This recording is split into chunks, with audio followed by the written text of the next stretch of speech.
ये काफ़ी दुख की बात है कि हमें कभी भी अपनी लाइफ में ये नहीं सिखाया जाता कि सोचते कैसे हैं, बल्कि हमें बचपन से ही ये सिखाया जाता है कि हमें सोचना क्या है। और तभी आज के ज़माने में जो इंसान खुलकर सोच सकता है उसकी काफ़ी वैल्यू है, क्योंकि अगर आप यूनिक आइडियाज़ के बारे में सोच सकते हो और उन्हें क्लियरली दूसरों को समझा सकते हो तो आपके लिए सक्सेस हासिल करना काफ़ी आसान होगा। इस स्किल के साथ आप दुनिया के सबसे मुश्किल मैटर्स को समझ सकते हो और दूसरों को उसका सॉल्यूशन पेश कर सकते हो।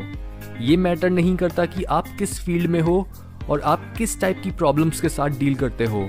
आपकी मेंटल क्लैरिटी आपके लिए एक सुपर पावर की तरह काम कर सकती है और आपको सोसाइटी के लिए सबसे यूजफुल इंसान बना सकती है। और तभी आज हम डिस्कस करेंगे कि हम अपने थॉट्स को ऑर्गेनाइज करके और अपनी मेंटल क्लैरिटी बढ़ा के अपने सोचने और समझने की स्पीड कैसे तेज कर सकते हैं। सबसे पहला और ज़रूरी तरीका है रीडिंग एंड राइटिंग, क्योंकि कॉग्निटिव साइकोलॉजी में बोला जाता है राइटिंग इज थिंकिंग। कुछ भी लिखने के लिए आपको सोचना पड़ता है कि आप किन वर्ड्स को यूज़ कर सकते हो अपनी आर्ग्यूमेंट को स्ट्रॉन्ग बनाने के लिए और कौन से वर्ड्स आपके सेंटेंसेस को स्मूथली फ्लो होने से रोक सकते हैं। एमडी ज्यूडी विलिस एक न्यूरोलॉजिस्ट है और उनकी रिसर्च बताती है कि किसी भी कॉम्प्लेक्स टॉपिक के बारे में लिखने से हमारे दिमाग की इंफॉर्मेशन को रिसीव, प्रोसेस और याद रखने की एबिलिटी इम्प्रूव होती है। और इसके साथ ही कुछ भी लिखना हमारे दिमाग के लिए एक एक्सरसाइज की तरह होता है, जिसकी मदद से हम अपने दिमाग को इफेक्टिवली यूज कर सकते हैं। जितना खुलकर आप किसी टॉपिक के बारे में लिख सकते हो वो बता सकता है कि आप कितना खुलकर सोच सकते हो।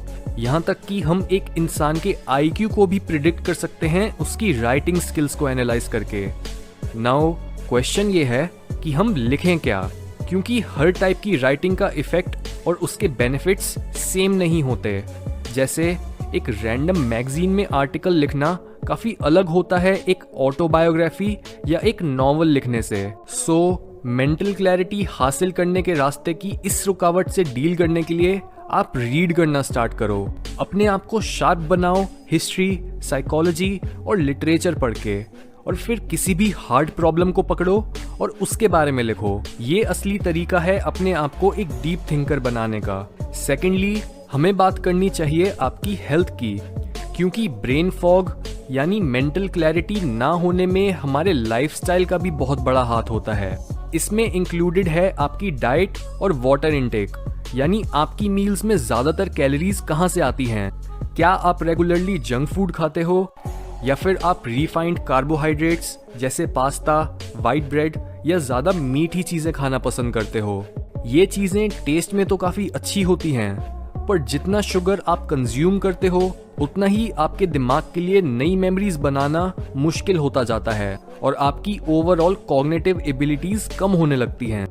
हाउएवर, अगर हम अपने दिमाग को हेल्दी फैट्स, प्रोटीन और कॉम्प्लेक्स कार्बोहाइड्रेट्स जैसे वेजिटेबल्स और ग्रेन्स के साथ नरिश करें तो हम अपने दिमाग को उसकी मैक्सिमम कैपेसिटी पर यूज कर सकते हैं।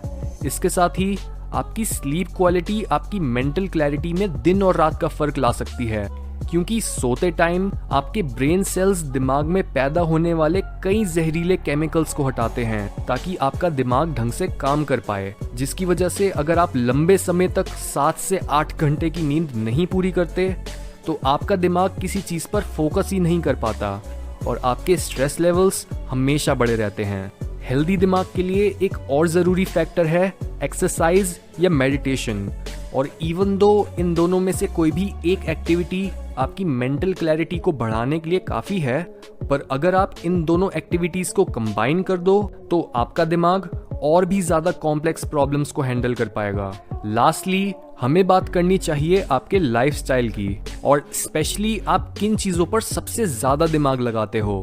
क्या आपका दिमाग टीवी शोज, मूवीज और गानों से भरा रहता है, या क्या आप पूरे समय लड़कों या लड़कियों के बारे में सोचते रहते हो।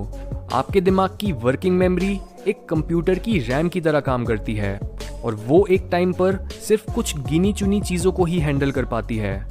यही रीजन है कि क्यों जब आप अपने दिमाग को ऐसे थॉट्स के साथ भर के रखते हो जो आपके कभी काम नहीं आएंगे, आप क्लियरली सोच ही नहीं पाते और आपकी मेंटल एबिलिटीज इन्हीं यूजलेस चीजों को फिगर आउट करने में वेस्ट होती रहती हैं। जैसे आपने हर टाइम खाना क्या है, कौन सी मूवी देखनी है, दूसरों को इम्प्रेस कैसे करना है, या आप रोज कपड़े कौन से पहनोगे।